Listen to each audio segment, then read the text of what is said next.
Happy cuan, salam sehat pada masa pandemi. Baik, saya akan memberikan analisa harian dengan menggunakan Metastock versi 11 dan kombinasi dengan AMTA Slingshot System. Baik, kalau yang ini saya menggunakan data end of day ya, jadi tidak real, tetapi hasilnya sebenarnya sama saja. Jadi data end of day itu diperoleh setelah penutupan pasar, sehingga ada delay 1 hari. Baik, saya akan share screen analisanya. Ya, ini sudah terlihat ya. Seperti kita ketahui, indeks pada hari ini ada koreksi ke 6.100-an. Nah, bisa kita lihat di sini untuk yang pertama, per emiten saya bahas, SIDO. SIDO masih dalam kondisi, SIDO muncul ya ini ya, dalam kondisi uptrend, terbukti dengan emoticon berwarna hijau. Kemudian juga di sini berwarna biru, artinya buyer mulai menguasai pasar. Kemudian volume perdagangan tidak terlalu tinggi. Kemudian di sini sudah ada golden cross dan di sini masih ada dominan volume penjualan. Ya, kalau kita lihat di sini untuk chartingnya, charting untuk bullish ya, charting bullish karena berwarna hijau. Dan bisa kita lihat di sini market maker-nya melakukan akumulasi. Lalu kemudian yang berikutnya Wika Wijaya Karya ya. Ini adalah sektor properti. Bisa kita lihat di sini juga dalam kondisi uptrend. Kemudian buyer menguasai pasar dan Wijaya Karya ini pada beberapa hari yang lalu volumenya naik drastis. Bisa kita lihat di sini untuk chartingnya beberapa hari ya, bahkan 1 mingguan ini naik terus untuk Wijaya Karya. Ya, ini bisa kita lihat berwarna hijau dan bisa kita lihat itu adalah akibat akumulasi yang dilakukan oleh market maker. Lalu lanjut ke JSMR. JSMR ini jasa marga bergerak di bidang infrastruktur tol ya. Ini bisa kita lihat juga masih dalam kondisi uptrend. Lalu buyer menguasai pasar, volume perdagangan tidak terlalu besar. Lalu di sini juga masih tipis di atas 0, artinya pembelian sedikit lebih banyak daripada penjualan. Kemudian kalau kita lihat di sini chartingnya minggu ini dia bullish ya. Kemudian kalau kita lihat ini kayak akibat market maker melakukan akumulasi. Kemudian berikutnya PTPP. PTPP ini juga saya kasih sebagai contoh ya. Saya jarang membahas ini. PTPP ini adalah perseroan PTPN. Ya. Ya, ini bisa kita lihat di sini. Ini juga dalam kondisi uptrend. Lalu buyer menguasai, terbukti warna biru. Kemudian dalam beberapa hari yang lalu PTPP ini volumenya naik drastis. Kalau kita lihat di sini pembelian lebih dominan daripada penjualan dan di sini ada perpotongan pada hari ini ya. Ada perpotongan untuk golden cross. Jadi ada uptrend. Uptrend ini ada gap up di sini ya. Ada gap dibandingkan hari sebelumnya naik langsung. Ya, ada gap up ya. Ini kalau ada gap up seperti ini, ada sesuatu yang terjadi di pasar, banyak orang yang memborong saham ini. Bisa kita lihat di sini untuk market maker-nya akumulasi. Lalu berikutnya Unilever. Unilever juga dalam kondisi uptrend. Kemudian ini bisa dilihat ya, biru ya, setelah beberapa lama merah. Berarti buyer menguasai pasar.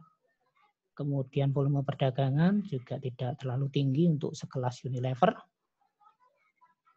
Lalu pembelian lebih tipis dibandingkan penjualan.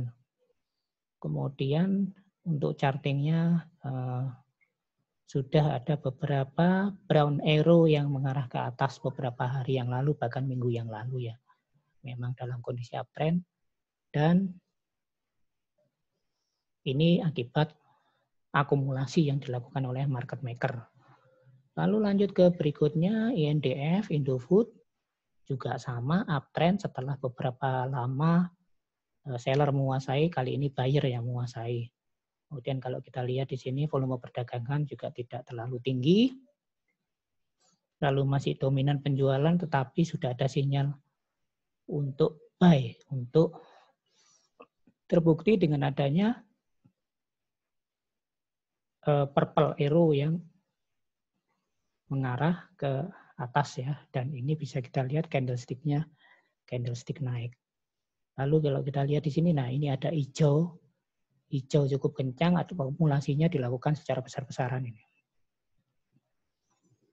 Lalu cepin ini bergerak di bidang ayam, ini juga dalam kondisi uptrend, buyer menguasai ya berwarna biru setelah dominan warna merah ini.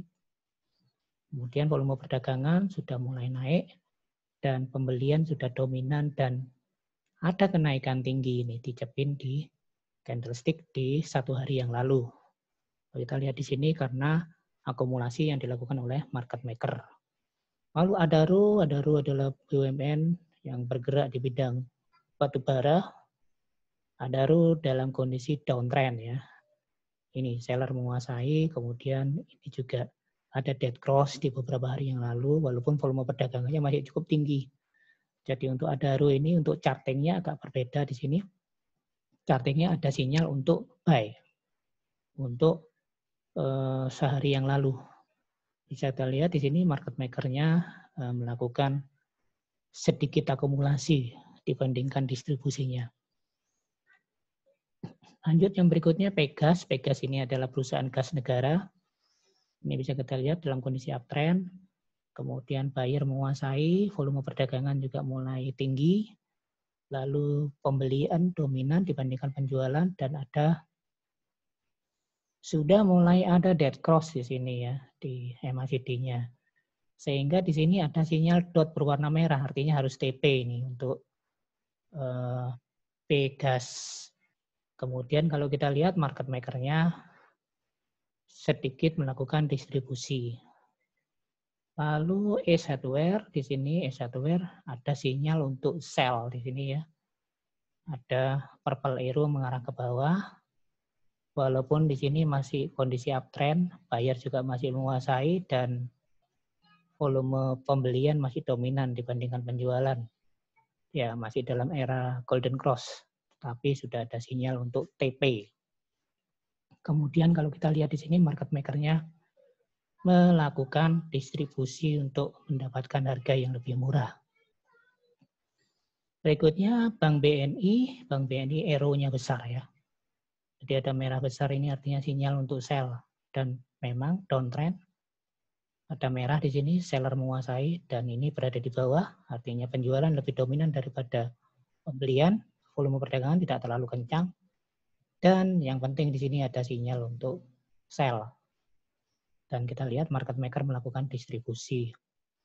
Lalu lanjut ke WSKT. Waskita ini juga masih dalam uptrend. Kemudian buyer masih menguasai, pembelian juga masih dominan.